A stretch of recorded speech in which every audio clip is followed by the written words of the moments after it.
moi qui crois à tous les livres révélés par Dieu, je me suis posé une question. Là, on va parler spécifiquement du Coran. Est-ce que je dois connaître l'arabe pour pouvoir comprendre le sens du Coran? Personnellement, je ne pense pas. J'entends souvent des gens dire, oui, si tu ne comprends pas, tu vas comprendre moins que quelqu'un qui comprend. Ce n'est pas un argument pour moi. Par contre, il y a une nuance à avoir, c'est qu'effectivement, quand on traduit une langue vers une autre, on peut en perdre son sens. La sémantique n'est plus pareille, le champ lexical n'est plus pareil aussi. On va prendre l'exemple de l'anglais. Quand on veut faire un effort de traduction de l'anglais vers le français, et quand on traduit, des fois, le sens il est totalement dénaturé. Bien sûr, pour les gens qui veulent faire des recherches beaucoup plus poussées, ça doit peut-être passer soit par des recherches approfondies, ou soit par l'apprentissage de la langue, mais ce n'est pas obligatoire. Dans mon cas précis, je ne comprends pas l'arabe, mais j'ai une méthodologie.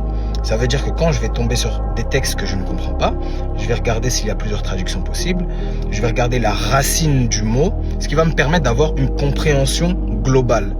Mais je vais quand même faire des recherches. Pour le Coran, la révélation a été transmise en arabe. Pourquoi? Parce que la personne que Dieu a choisie pour transmettre son message était arabe, le peuple parlait arabe.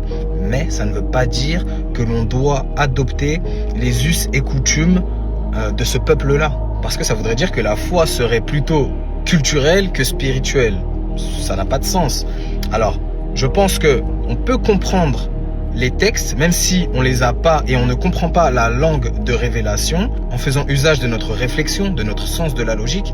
Et ça, Dieu nous le demande, contrairement à ce que beaucoup de gens peuvent dire.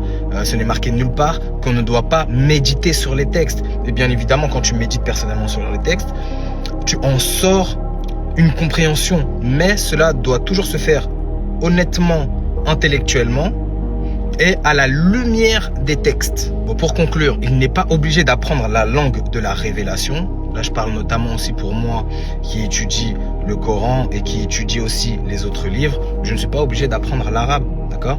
Mais je dois faire cet effort-là de recherche. Je peux passer par l'apprentissage, oui, mais avant cet apprentissage, ça voudrait dire que je ne fais rien?